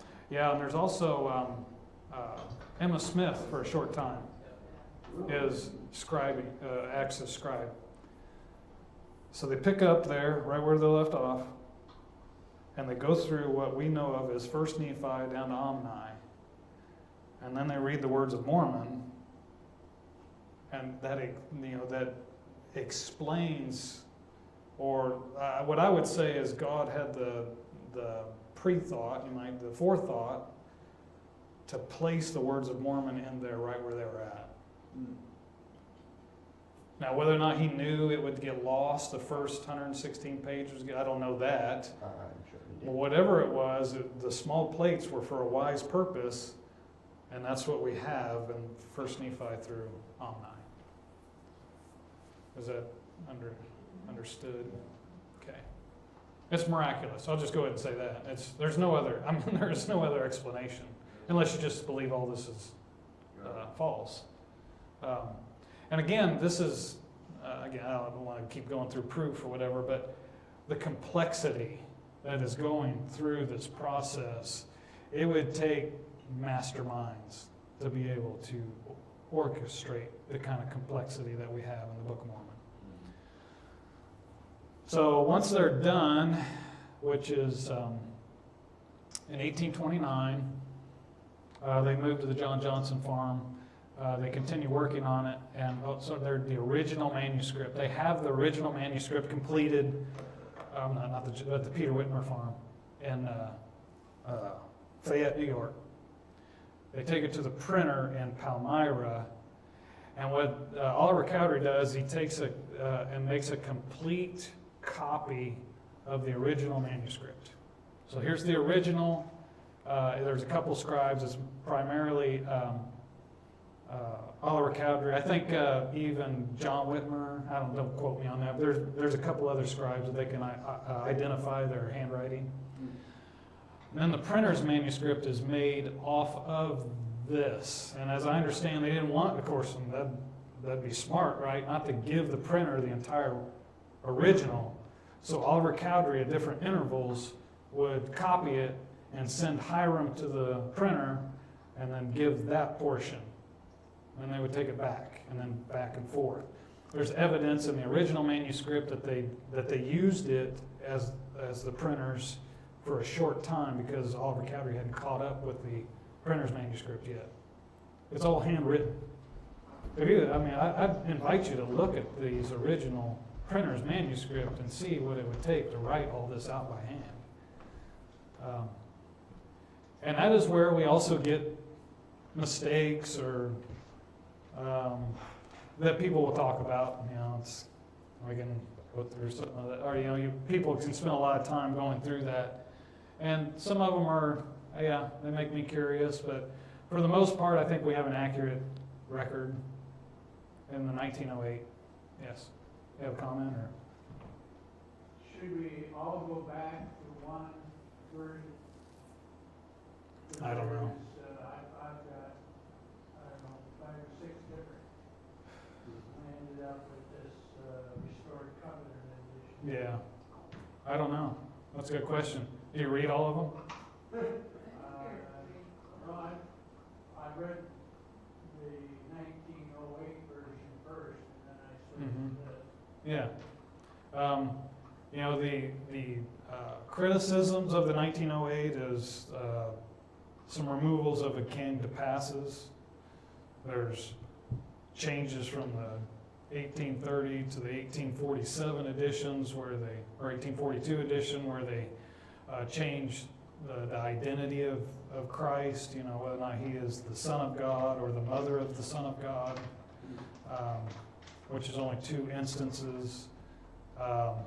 People can make whatever they want out of it. I personally think that it's the same, There are curiosities as to why people change things, As far as the and it came to passes was just basically to fit in with English-speaking culture, that was all. Which that is very curious. The and it came to passes. So Nephi, about 30 years after they come to the promised land, was commanded to make these plates. I think it was 28 years is where they kind of identify. He was commanded to make the small plates. So all the history before that is the and it came to pass. And then you get down to his current time, and they all stop. It's a Hebraism, is what it is. It's very clear it is. But in 1830, when people first read this, it's Mark Twain had some derogative comments about it. If you took it out, if you took the came of passes out, you wouldn't have anything or whatever. These comments, but a scholar looks at it now, and it actually brings deeper meaning to it. So the printer's manuscript, like I said, I have almost the entire manuscript in existence now. Currently, so the Restored Covenant edition, they've gone back and looked at the original, what they could of it. So the one that was written in 1829. And then the printers, which is and so there's little differences between that. And I don't know what they all are, just right off the top of my head. The 1830, though, is, like I said, in subsequent editions, they changed some things. And so the Restored Covenant edition tried to then bring it back. So they'll claim that's the most accurate. There's others that claim that theirs is the most accurate. So where's the original right now? The LDS Church owns it. Well, the original, they have, what is known of it is in private collections, if you ask about the original. The original that was dictated by Joseph Smith Jr. That's in private collections, and the LDS Church own it. The printer's manuscript in its entirety is owned by the LDS Church. They bought that, I think, about 10 years ago, 7, 8 years ago. And we're going to talk about that too here in a minute. What's fascinating is it was held by, the printer's manuscript was held by John Whitmer. And he lived in Richmond, Missouri. He says that this is a testimony of his, because he knew the Lord would preserve this record, that a tornado was coming through that area. And so he put himself in this small room with the Book of Mormon manuscript, the printer's manuscript, because he knew the Lord would preserve it. And it tore down the entire building around him except for that one room. Or else we wouldn't have it. And so it was sold to the RLDS Church, I believe in the late 1800s, 1880 something. Joseph Smith III was involved in that purchase. John Whitmer was a dissenter from, the church. And that's another thing, you read about the 11 witnesses. All of them, at one point or another, dissented from the church, but they never, each and every one of them have never recanted on that testimony that's printed in the front of the book. It's in the original 1830, by the way. The witnesses were printed in the back, so I think the Restored Covenant does that. And the 1908, it's in the front. But each one of them, to their dying day, never recanted on that testimony. They saw the plates. They saw them. They handled them. And the angel showed them to them. And so they talk about the possibility of 11 people to do that, and they some of them hated each other throughout their lives, by the end of their lives, but they never recanted. Do you have a comment or question? Yeah, I had heard that it wasn't, or at least all of them hadn't seen it physically, but they'd seen it with in a vision, their spiritual eyes, and that some of the testimonies weren't first-hand testimonies, but others claimed that they had told them that they'd seen it. Well, in what is recorded as the testimony, now you're saying about later on, they said that they didn't see it? Or, okay. But that they had seen it in a vision. Now, for the confirmation and saw that they sent it. yeah, I don't know if you're referring to, there are other people outside of the original 11 witnesses that claim to have seen these things in vision as a confirmation. As I understand, each one of those 11 witnesses, there were 3, which were Oliver Cowdery, Martin Harris, and David Whitmer. And then the 11, which is many of the Whitmer family and some of the Joseph Smith family, they all said that they physically, just as it says, they physically saw them. So I would say maybe what you're referring to are people after that had maybe seen those in vision. Which people have testimonies like that to help them, to help their faith or their confirmation of that these things are true. So it states that they saw it, so I believe they saw it. I believe so, and I don't know if we can read that, but Yeah, the two testimonies are in front of the Book of Mormon, so. yeah, and An angel came down and showed them to them. don't they use the word heft? Because that's a criticism of this backwoods. Yeah, Um, the 8 witnesses say that they have yeah. kept it. They Yeah. should shown and they kept it, and no surety that he has the plates of which we spoke. Yeah, so they actually handled them. They picked them up. Yeah. We can handle with our hands.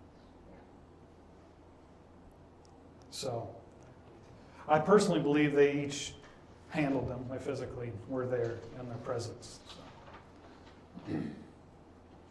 These are great comments. Any other comments about this? So he never mentioned Joseph in any of this. I'm sorry? In other words, of the witnesses, Joseph Smith is not in here, right? Well, it says, doesn't it say that they testify that he has the plates?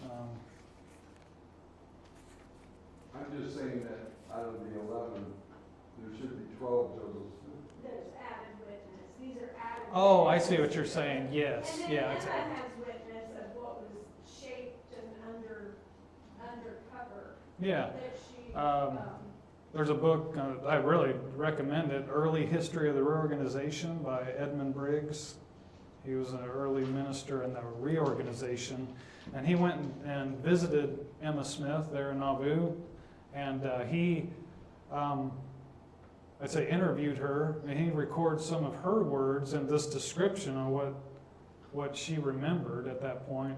That was in 1857, so it was many years after the fact, but there's... she Yes. dusted around and did not see, but saw the. Yeah, the shape. They were covered with a linen cloth. Yes. The 8 witnesses say they not only kept it, but they said as many of the leaves that Smith has translated, we did handle with our hands. So they turned the leaves and looked at all those pages. And so everything that wasn't sealed, they flipped through and looked Mhm. at.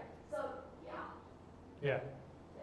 they weren't lying about it. They were touching it, they were picking it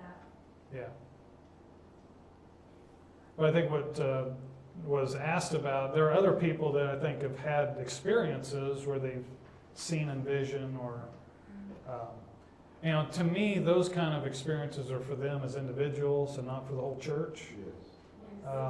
But this was for all of the world. That's why there could be a difference, Let's say you wanted to handle the plates today. Yeah. Would that add to the Lord's work in promoting His word? Probably not. That would be an individual testimony. So, if someone were to ask why I don't get the opportunity, well, it's not in His purpose for you to. And both the 3 witnesses and the 8 witnesses speak in the last few sentences of their testimonies, how they felt compelled to give testimony to rid their garments of the blood of the people Yeah. of this generation.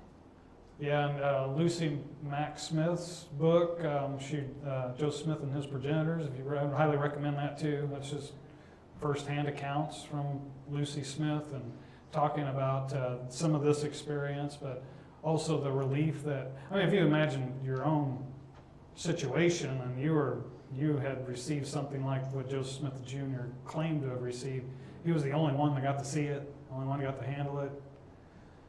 It was a great relief to him to have these other witnesses. It was good for him. Any other comments? So we're almost through class 1. Just go and say that. What day did you want to get over? So what I'm was sorry. sold to the Mormon church? What exactly? Oh, yeah, I didn't finish that. So it was the printer's manuscript. It was also this slip of paper. It's, I think they say it's about 3 by 9, and it has in Joe Smith's handwriting characters, and it's misspelled. It shows that he wasn't very good at that. It was C-A. You can look at this. It's online. And it has what they believe are Joe Smith Jr.'s remembrances of what the characters of the Book of Mormon look like. I was talking earlier about Sumerian. They have identified some of this as Egyptian, Sumerian kind of altered script. Some of the characters, some of them not. They're not. So that was from John Whitmer. So John Whitmer was a historian. If you read through the Doctrine and Covenants, he was the historian of the church, and that's why he had journals and the printer's manuscript, because he was to oversee these things. Well, there was rifts in Missouri. After they're expelled, they go to far west. The Whitmers are excommunicated. William W.W. Phelps is excommunicated. There's this split that takes place. That's really where you get also the Temple Lot Church, if any of you are familiar with Temple Lot versus the RLDS versus, on and on. But John Whitmer really didn't, he just kind of went off on his own, but he held on to these records. And many would say that was providential because no particular group had them. They were sold to the RLDS Church. I can't remember, like it was late 1800s. And that is where they used to create the 1908 Book of Mormon. They then reviewed the printer's manuscript. So the RLDS Church held that in their archives. They then, of course, all through this time, the LDS Church, as it rises in wealth and its prominence, are trying to buy that. They're trying, and they finally did sell it to them. The Community of Christ sold it to them. I can't remember what date. I might have that up here in a minute. I want to share that I worked with a Mormon during my career as an auditor, and he traded me one of the Book of Mormons back then for our Doctrine and Covenants. Oh, yeah. And it was kind of really neat because we didn't argue about anything. But it was really neat that he wanted our Doctrine and Covenants. Right. Yeah, because it's different. It's later on. The first, I forget, 50 Revelation. I can't remember, but there's a certain number where it then starts to deviate from what the RLDS has as the Doctrine and Covenants. The Center Place Church has changed it too. Say again? We had some meetings with some folks from the Center Place, the church there. Temple. Yeah. Oh, yeah, right. Right, if you're, Only accepted certain portions of the Doctrine and Covenants. yes, yeah, if you understand much about that division early on, and it stems from what happened there in Far West, and David Whitmer especially. David Whitmer was one of the original witnesses, original three, and yeah, it's it's very interesting history. We can go on with that for a while, but I highly recommend you look into these things. I think it's good for us to understand history, and then you can. But I would like for you to look at it with a maybe. Just put yourself in their position. Put yourselves in that position they were in. So what we have is this graphic is kind of helping us look at the time frames of the different books of the Book of Mormon. So 600 BC, the Mulekites, which are, so Mulek was the son of Hezekiah, the current king of what's that? Zedekiah, I'm sure, yeah. I say Hezekiah. And he comes, and there's a group that come over about the same time the Nephites. So that's why they show this here, and as we move forward, the Nephites and their different histories. Of course, the Jaredites are way ahead, and then they overlap just a little bit here with Coriantumr. And then we go on after the advent of Christ into about 421 AD, they say, is when Moroni had wrapped up the record and then hid it. That's, again, just what is going on in Jewish timeline, or the old world, let's say, versus the new world. I don't know if you care to know this, but this is kind of important as to when the Bible is so all this time, there's really no Bible to speak of. You know, you have these records that contain the books of Moses and the prophets, but for it to be compiled is much later than what many people think. In fact, when you read in the New Testament, every reference to the word scriptures, what is it talking about in the New Testament? Torah. What's that? Every time you see the... Somebody say Torah. Yeah, it's the Old Testament is what they're talking about. Every time the word scripture is mentioned in the New Testament, it makes sense, right? That's what they had as their written word. It is the Old Testament. And so this concept of a compiled record didn't come till much later. Of course, we have the history of what was Constantine being converted and then became the Roman Catholic, and then the Roman Catholic Church split into the Greek Orthodox and the Roman Catholics. But because the Roman Catholic has its origins in the Romans, they use Latin, but these records were finally translated into Latin 400 years after the fact. And so Jerome, if you've heard that name, he finally translates what they have as what we would call the books of the Bible. It's not even compiled in the Bible, if you hopefully can understand that. The Bible didn't exist until roughly 1000 AD. And so this is what's going on. Oh, I hit the wrong button again. So this is what's going on. So Isaiah is around 750 to 700. So he's predicting the destruction of Jerusalem. The brass plates contain the words of Isaiah. The brass plates, right? The ones that they had received from Laban. Jerusalem it's well documented. It was destroyed shortly after Lehi and his family leave. The Jews are in exile. And about the same time that Jacob's son Enos is writing, The Jews then return from exile. You have Daniel, the book of Daniel, and what he is recording there. Esther and some other events from the Babylonian to the Persian to the Greek to the Roman empires. You just see this course of history. This goes from one to the next to the next. Daniel has prophecy of this, where it's actually Nebuchadnezzar that receives this dream.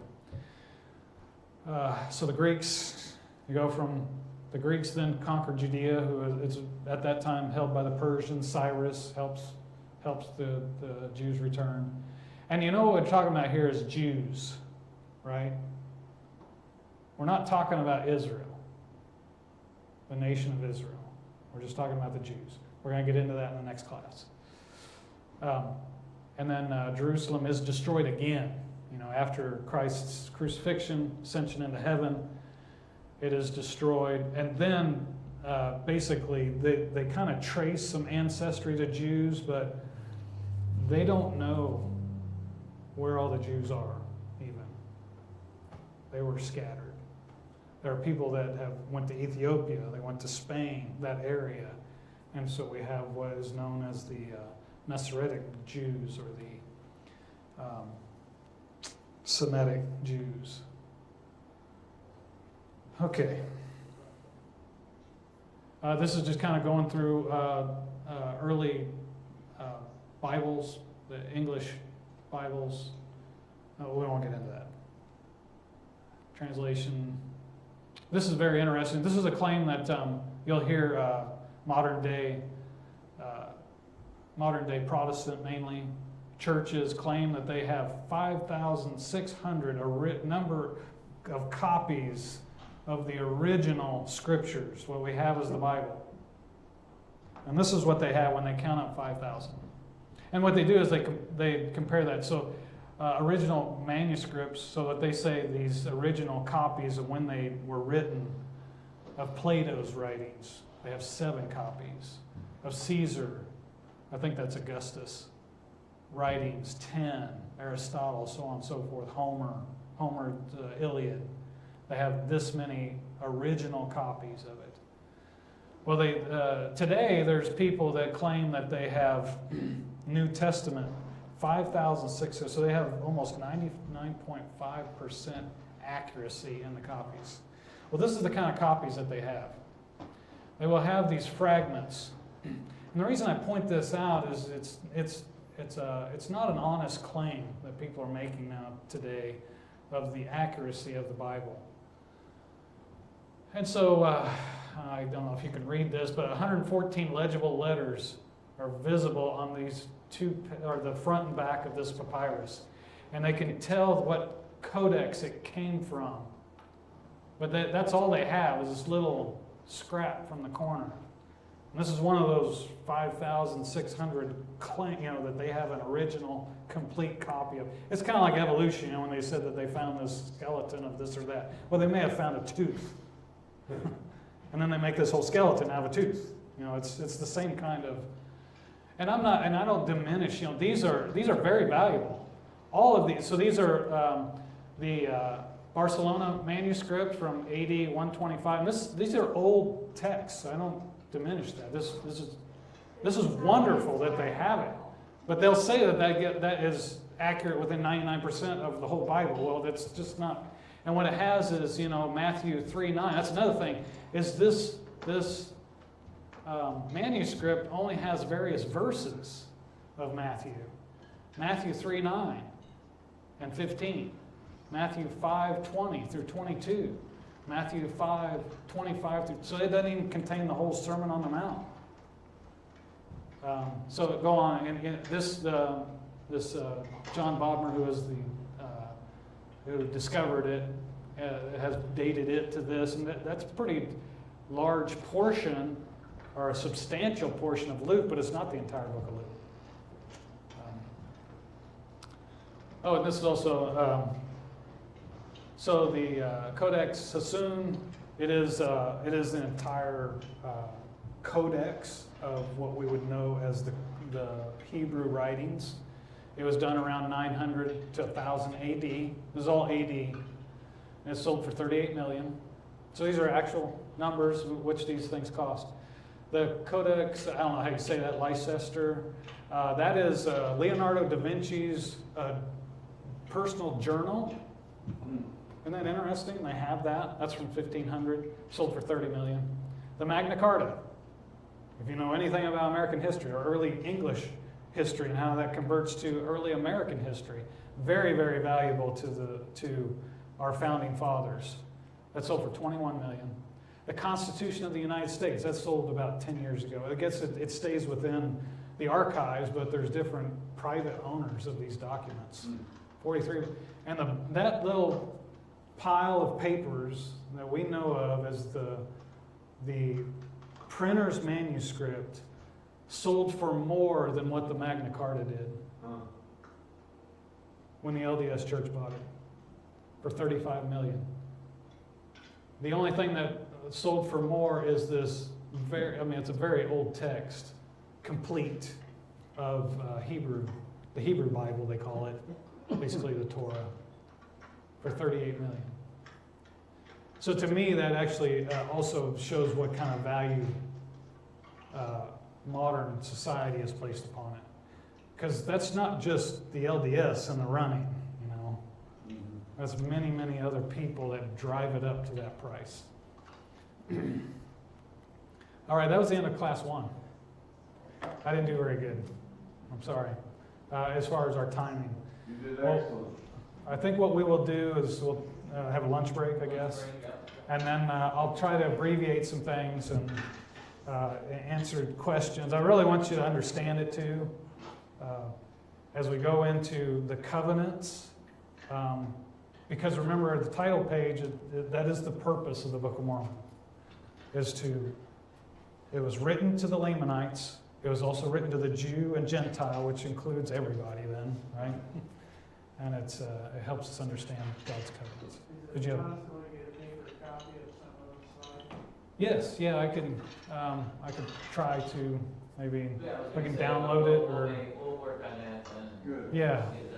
Some of those slides will be bringing. Now we're not going to use the one where I had all the books of the Book of Mormon except for healing.